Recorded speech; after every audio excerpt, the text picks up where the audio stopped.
Today's episode is brought to you by Media for All, which was set up to help encourage more Black, Asian, and other ethnic talent into media, and to provide a support and mentoring network to ensure talent flourishes in the media industry that we all love.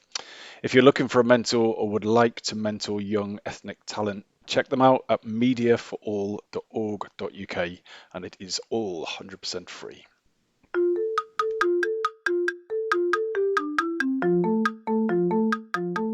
Hello and welcome to the Shiny New Object podcast. My name is Tom Ollerton. I'm the founder of Automated Creative, and this is a podcast about the future of marketing.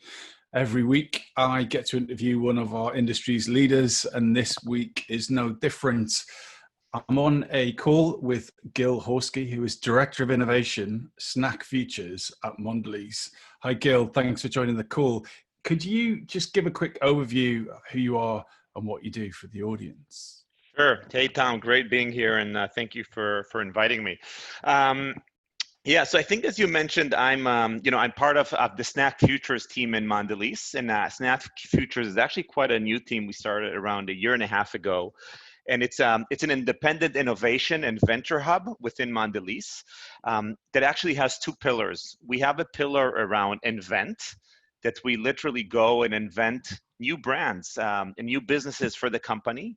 There are usually in the space of well-being, premium, in kind of digital snacks, and we go ahead and we work with an ecosystem of external partners, and we almost operate as an entrepreneur. I like to say we're intrapreneurs, so that's kind of an entrepreneur within a company, and we build these businesses.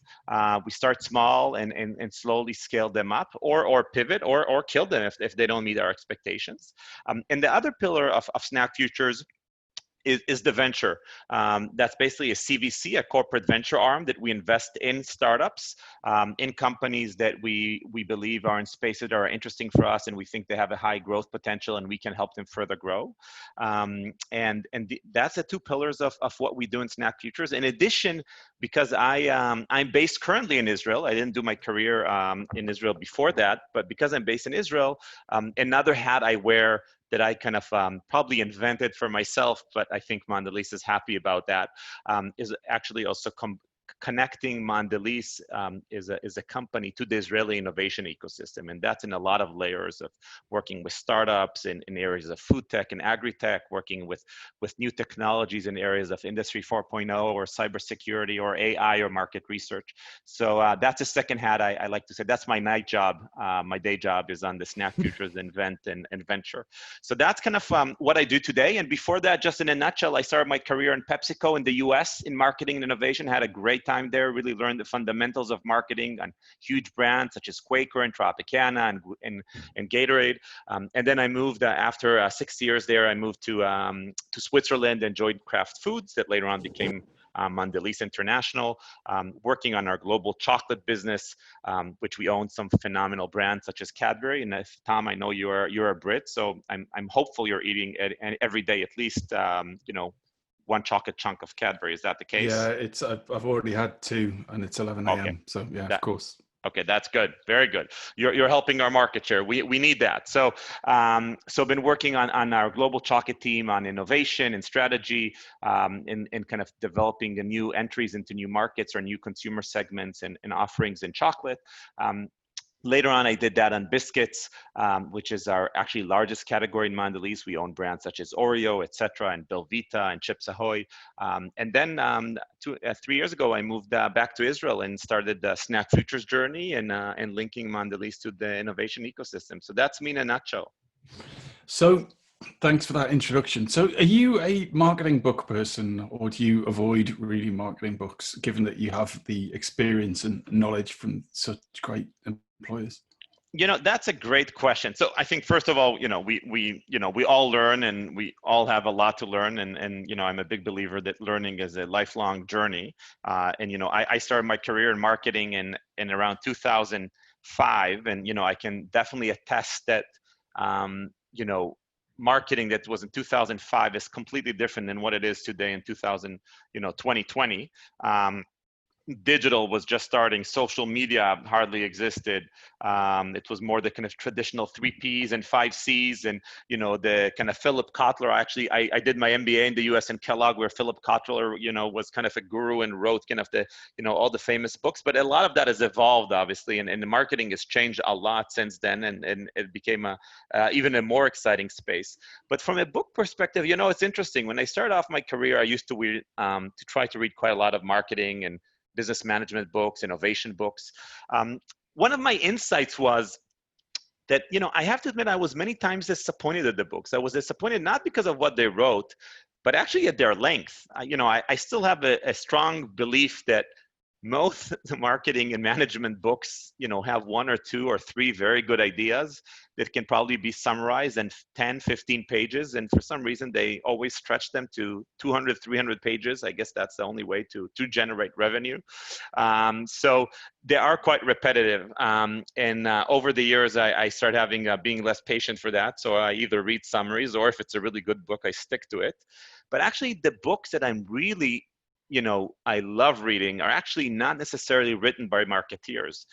For example, my favorite author is kind of in the marketing space, and he's not even a marketing author, is Malcolm Gladwell. Are you familiar with him? Do you know him? Yeah, and his podcast, yeah. Yeah, and his podcast. I don't know his podcast, but Oh, mate, yeah, ditch the books. It's really? Unreal. It's called Revisionist History. Yeah. Really? Is it even better than yours?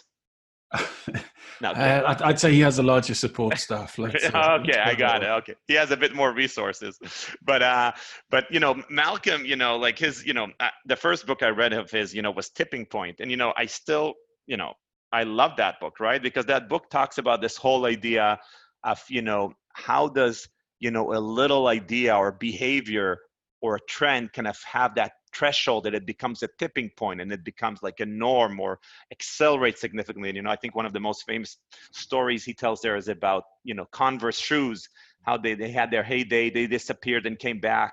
And I think that notion of taking really good data, good science, but weaving it in storytelling and real life stories, I think is so much interesting than just a traditional business book. So, all his books later on about Blink, about intuition, and, David and Goliath, which is a phenomenal book, probably for challenger brands, I think are probably the best marketing business books out there. And, I don't think he even intended them to be that, but, and I think that's maybe what makes them so good.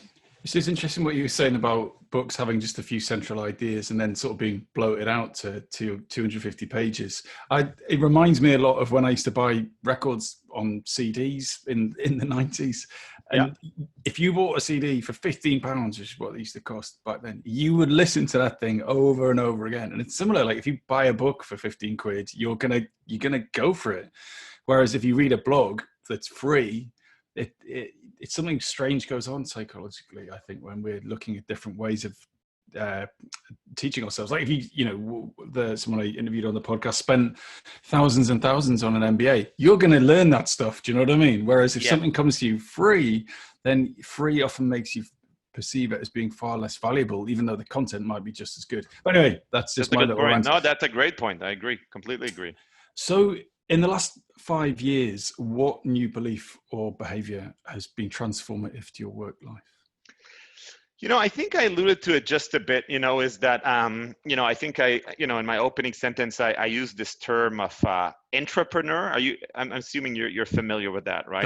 That is a classic marketing word, isn't it? An entrepreneur. Yeah. So, an entrepreneur is somebody that operates in a large company, but, he or she takes, risk and tries to solve problems and grow the business, but still within, with the combination of entrepreneurial skills and managerial skills within the confines of an organization. And, when I started off in corporate, I think there was this kind of idea, you're working either in corporate or you're an entrepreneur. And, for me now living in Tel Aviv, which, I think has the highest, it probably does have the highest ratio of entrepreneurs per capita in the world.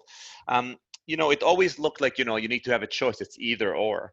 But, as my career evolved and I moved more from marketing into innovation, I started kind of seeing that there is this gray area of, of entrepreneurship.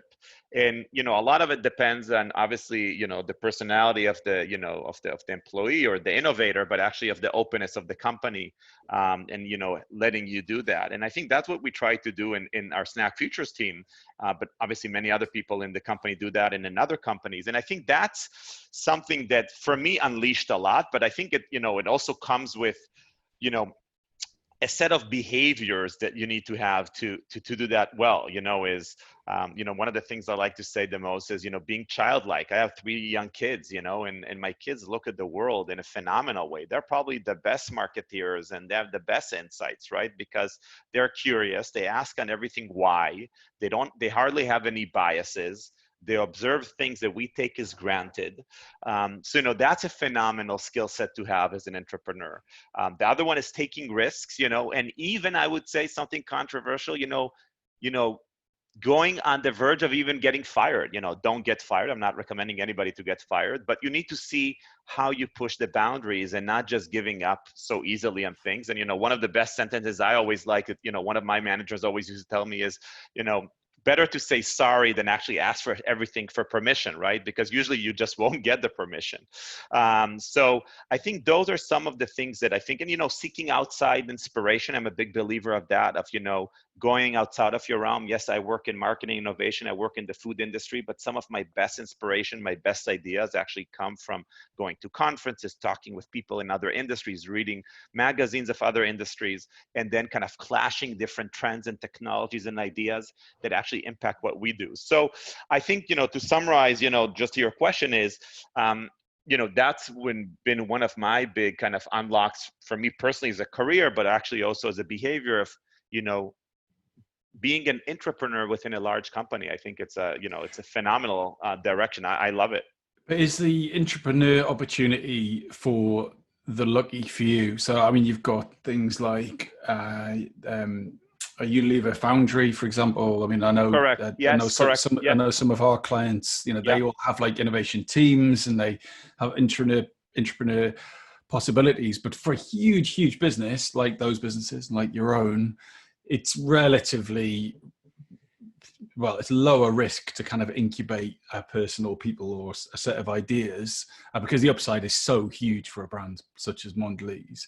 So how would you advise someone who's listening to this podcast who doesn't work at like a global conglomerate or maybe works at an agency or, for example, what are the skills and mindsets that you've used to be a successful entrepreneur that could help someone get them started on their journey? Yeah. So I think, the good news are, and that's for everybody. So, being an entrepreneur or intrapreneur today is much more cost efficient and resource efficient than it used to be in the past, right? Because technology and new toolkits and new skills and new capabilities actually enable us to do this much cheaper, right? Today, you can be a small agency or a small team in a medium-sized SME company, and you can also kind of incubate an idea, and you could do that very efficiently, right? In our industry, you can go to a co-packer. That's what, many times we do in SnackFutures, and, do a small quantity of your product, and you can launch it in a farmer's market or in 10 stores and see how that does. And, we do that in SnackFutures. That's how we do. And, you can do very quick online market research. You can test things on Facebook or Instagram ads, or just send your friends a Survey Monkey and get some data.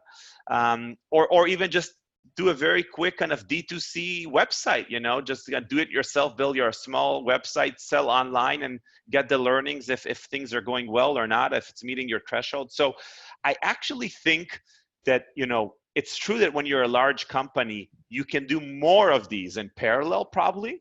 But actually, even if you're a small company or a one-man show or two, I think with the technology today and things out there, you can actually quite easily experiment. And I don't think it's an exclusive thing only for the big companies. I think that's the beauty of it. I think it's almost like democratizing innovation in marketing. So you think that people should just, I'm going to combine a few things you said there. So ask forgiveness, not permission. So just go out, use some free or cheap tools, come up with an idea, create your own data, mash it together, and get it out there and see if it works, but do several of them at the same time? Yeah, I mean, I think, that will obviously depends on the objectives of the company and the team. I mean, everybody has different business objectives, and there are businesses that have a big milking cow brand that they want to milk it to death, and then that's a different strategy. So every company has their own strategy and every team has their own strategy. But I would say that today, I think to incubate ideas is not a luxury only of the big resourceful companies. I think also small and medium-sized organizations can do that relatively efficiently. I think it's a lot about the process and the mindset. And within a big company, I think, which is maybe one of the points that you were alluding to at the beginning, is yes, there are dedicated teams. You mentioned Foundry and and Unilever, and obviously our team, SnackFutures and Mondelēz, and there are other companies, and everybody has their own twist or how they do it. But I would also argue that also people that are managers that are, or team team contributors that are not in these dedicated teams that were designed to do this, can also implement some of these mindsets in their day-to-day job. Being agile, being quick, not over, making decisions quickly, using some resourceful things to actually ask your family and friends, going out there to stores and talking with consumers. I mean, these things that every marketeer can do, or innovator, even if they're not in a designated team that is supposed to incubate.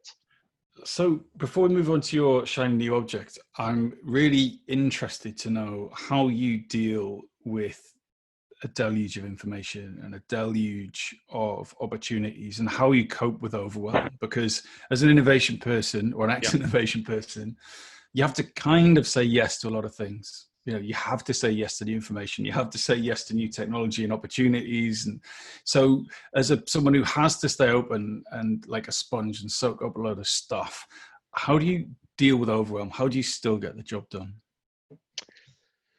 So I think there were a few questions there. I think one, let's start with, I think, strategy and innovation is actually about the art of saying no to things and making choices, right? It's not about, I'm personally not a, despite everything we said before about incubating, I'm not a big believer of spray and pray, and throwing 50 things out there and think what sticks to the wall. I think you need to have some strategy behind that, and actually what you want to incubate, and have some thought behind it. And I think, what we do, and, my big belief, and I think our team does it, and, I'm sure others, is, we have basically have a strategy that we basically kind of identified several spaces. We're a snacking company, so first of all, we focus on snacking, but and then within that, we have specific spaces that we said this is an area that really interests us, that we think is high growth, has opportunity. There's not a lot of offerings out there. We believe it's going to continue to grow. It's on trend, and we want to go and incubate an idea or two here. So I think having that kind of clarity of thought at the beginning is critical, and I think everything that is outside of that scope, we won't pursue. So I think that's the first part. I think the second part that you talked about, having a lot of information and having a lot of inspiration. That being said, as much as it's good to be strategic and choiceful and saying no, I am a big believer of still keeping your eyes open, because things do change. And, as I mentioned before, I like to look at other industries. I like to sit, if somebody offers me a coffee to meet, even if it's somebody that I'm not sure what he or she does that is relevant for our industry, I'll sit there and I'll probably learn something new. And maybe that would spark a new direction that, might be relevant in a year or two. And, when you look at it, actually, some of the biggest trends come from one industry to another. We're in the food industry, but the food industry is so much more interesting than what it used to be. I mean, when I entered in 2004, it was considered to be quite an antiquated industry. And today, I mean, if you look at what's going on around the world, I mean, with food tech and new food technologies coming into the industry, it's probably one of the most exciting industries in the world. I mean, you have biotech entering food with, lab-grown meat or milk or plant-based, or you have the whole element of blockchain coming into food, into transparency, big data enabling you to analyze ingredients much faster, new food safety technologies. And by the way, in the context of COVID, I would say that, probably COVID is even going to give it a bigger push, because, one of the big industries is getting a lot of positive headwind and even more technologies entering is actually, is food. So in that sense, I think that, one has to be open beyond the strategic choices you make, because you never know how the world is going to evolve. And I think COVID is a great example. And be on your toes and be ready to pivot or change your strategy if you need to. If you love all things innovation and want to understand how brands plan to emerge stronger from the current situation, don't forget to check out MadFest London on the 11th and 12th of November. My good friend Dan at MadFest knows how to put on a cracking event, and there's always plenty of amazing speakers, beer and cool people to meet. Check it out at www.madfestlondon.com. So I'd like to spend the rest of the time discussing your shiny new object. And we debated a few, and let's try and cover as many as we can. But the main thing you wanted to talk about was how is technology changing the way that market research is done? Now, you've already mentioned a couple of like quick and scrappy tools that you can use and have used. But can you explain to the audience what do you mean by that statement, or what do you mean by the question that how is technology changing market research? Sure. And first of all, I won't meet your rules. I have two technology shiny toys. Okay, so I'm already saying I'm not going to be a good interviewee. You're probably going to kick me out of the podcast, or I won't be invited again. But I have a marketing one and a food tech one. But we'll start with the marketing. So at least I kind of try to meet part of your rules. But from a marketing perspective, I've always been very passionate about market research, and as a marketeer and an innovator, I've always been a believer of, trying to distill really what's the consumer insight, what is the pain point we're trying to solve, and that's a very hard task. I mean, we sometimes, sit, work for years in a platform until you distill that really rich insight. And I think, that market research, although it's maybe not the most sexy industry, I think is going through a lot of different change. And I think a really interesting one. When I started off, and, until a few years ago, there were a few big players in the industry. And it would be quite typical. You would put a concept or an idea into a research, or you would do a qualitative research. You would wait a month until you get the summary, and then you'll decide what you do. A lot of times you would put a concept would come in a black box, and somebody would tell you it's all red, meaning it's not good. But then you would have no idea how to fix it. And at the end of the day, also you would test a lot of things with consumers, not in the real life setting. And I think what's happening now is you're seeing a proliferation of research going into insights. So it's a technology. So, one is, and I think that's kind of going back to, what we talked about at the beginning about being an entrepreneur, and even small, medium-sized companies can do things, is today, first of all, social media, just technologies that enable you. There's a bunch of companies doing this, enabling you to basically have social listening capabilities. Just understand what people are talking about, your consumer target. You can go into your specific tribe and understand what are they talking about your brands today, what are they talking about your competitors, what is on their mind. You can, in COVID, and we do these things, you can track how consumers around the world are feeling in week 1 and week 2 and week 3 and week 4, and see how their feelings are changing. So I think that's a really interesting, powerful way that you don't need to wait months. You can within minutes get insights about how consumers are feeling about whatever topic you want, and distilling insights from just social mining of data. I think that's one. I think the second piece is AI and machine learning is enabling us much better than in the past to project things. So for a company, for me working in the food industry, it's really, people need to taste the food. Every time you do a little change in your ingredients, you need to test that. We call it sensory research. You give them a lot of prototypes, they taste it, they tell you, they rank it from 1 to 7, how sweet it was, how salty it was, what was the aroma, etc. In the past, we had to test everything, every little change we did. Today, when you have a big data set of all your previous sensory research, you can actually, instead of doing 10 tests, you can probably do 2. And through AI and machine learning, you can predict how would any little change impact the consumer perception or purchase intent or liking. So it becomes much more efficient for the whole organization. And I think that's very exciting. And I think, and obviously there's other things such as eye tracking technologies and technology that enable you to track consumer behavior in store or at home. Today we sometimes talk with consumers at home through WhatsApp, and we just tell them, do for us a diary, tell us for a whole week, use our product, send us pictures, send us videos. It's simple as that. And you can see how the product is really fitting into their lives. So I think that piece is very exciting. But I think what's also interesting is, as much as technology is giving us a lot of tools and is evolved, actually at the same time, I think going back to basics is also super important, even more important as before. And I think I mentioned it before, we do a lot what we call IRL, which stands for in real life testing. And basically, we still, in SnackFutures, we a lot of times create prototypes or ideas, and we bring them to an MVP, right, to kind of a minimal viable proposition.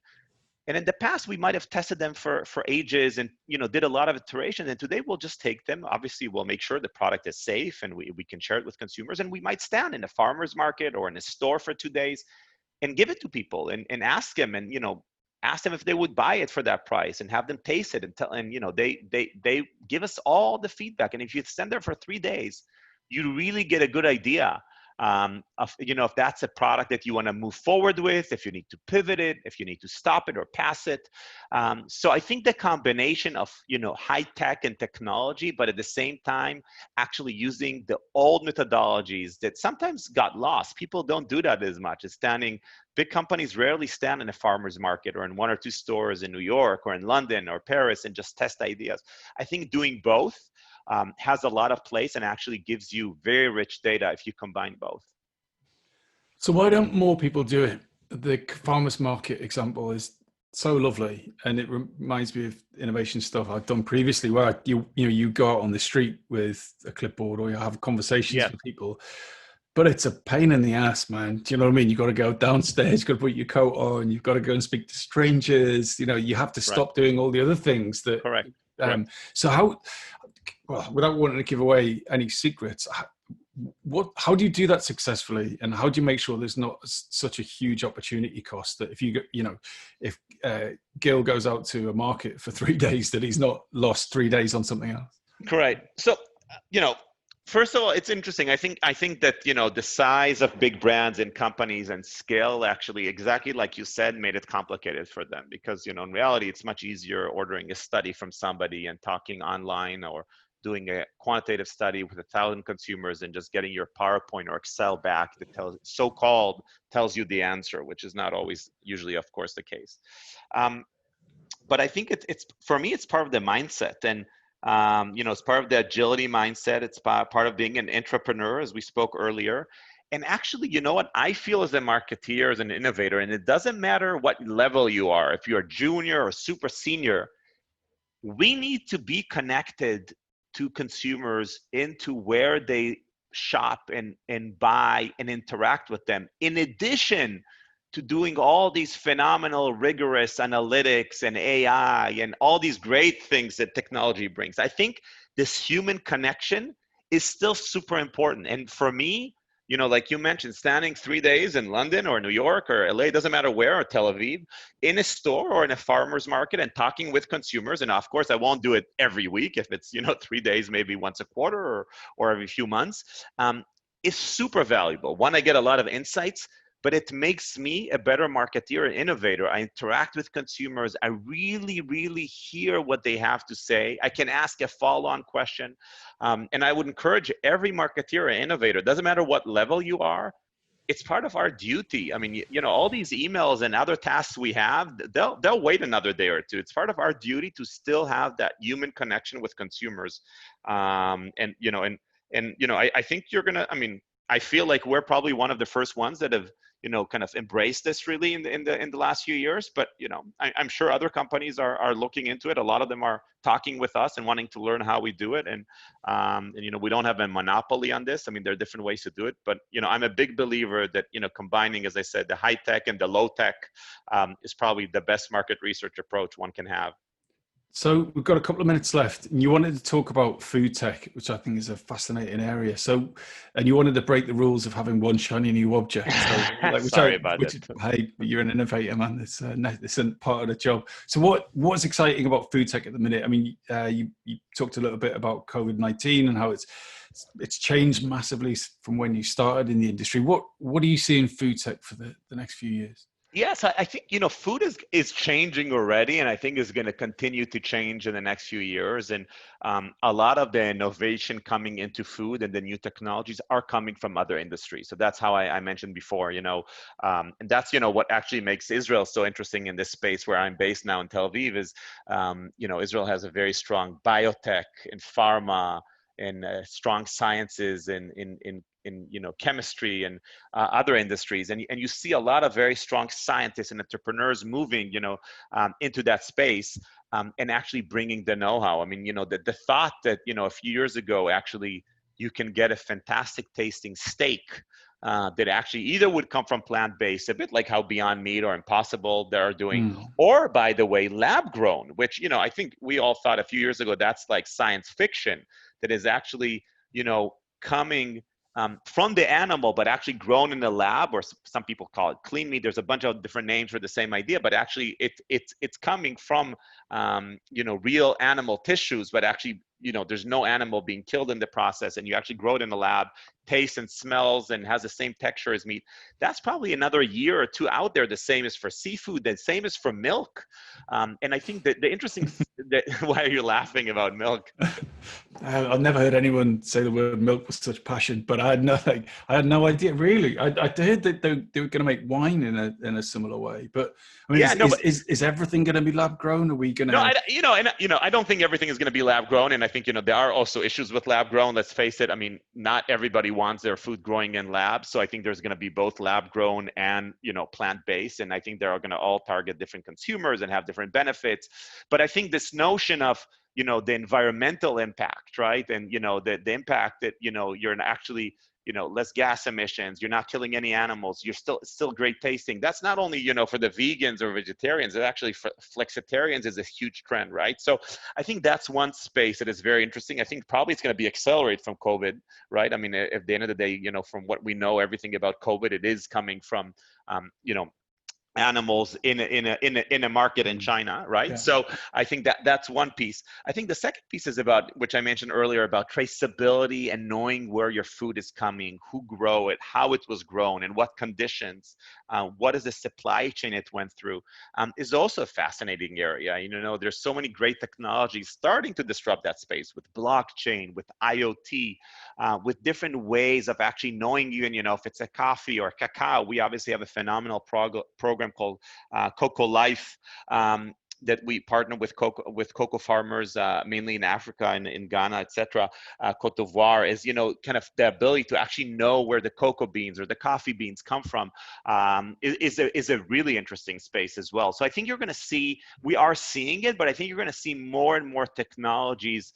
Also, the space of personalization in food, right? I mean, food that is personalized for your needs, even for your gut health, or for your DNA, or obviously 3D printing of food that has been out there for a while. We've done some interesting stuff in that space. I think all these trends are going to be magnified with technology, and I think that's all falling on that exciting space of food tech. Gil, we're going to have to wrap it up there. I feel that you have literally just set the cat amongst the pigeons, and we could chat for another few hours. And it was so interesting, man. All the food tech stuff that you talked about at the end, I had no idea about. But it's great that you also gave us such a kind of rich insight into your background and how you applied that thinking. And I just love the idea of you being stuck at a farmer's market on a quarterly basis. If someone wanted to get in contact with you, how would you like them to do that? Sure. So yeah, I love being in contact with people. I think LinkedIn is the easiest. I do make every effort, and I'll commit to it here on this podcast to answer everybody that contacts me. Yeah, LinkedIn is a great way. And how do you want people to reach out on your LinkedIn? What's a Oh, good so LinkedIn message? I think leaving a message is great, and then I can write back, and we can take it from there, whatever is appropriate. So I'm under the profile of Gil Horsky. It's really easy to find me, and happy to connect there. Cool. Thank you so much. Thank you, Tom. It was great being here. Thank you for taking the time. Hi, just before you go, I'd really appreciate it if you could take the time to write a review of the Shiny New Object podcast on Apple Podcasts or iTunes, whatever it's called these days, or whichever podcast provider you use. We're an indie podcast, so it would go a long way for us if you could just share the word and give us a bit of a support on those channels. That'd just be fantastic. If you haven't got time, that's also cool. And yeah, if you could tell your colleagues about the podcast, and also, if possible, don't forget to subscribe. And I'd love to hear your feedback. If you'd like to speak on the podcast or be a guest, or you think I'm asking the wrong questions, anything, I'd be super interested to hear what you think. So please email me at tom@automatedcreative.net. That's TOM at, I'm not going to bother spelling it. Anyway, you'll work it out. Thanks so much.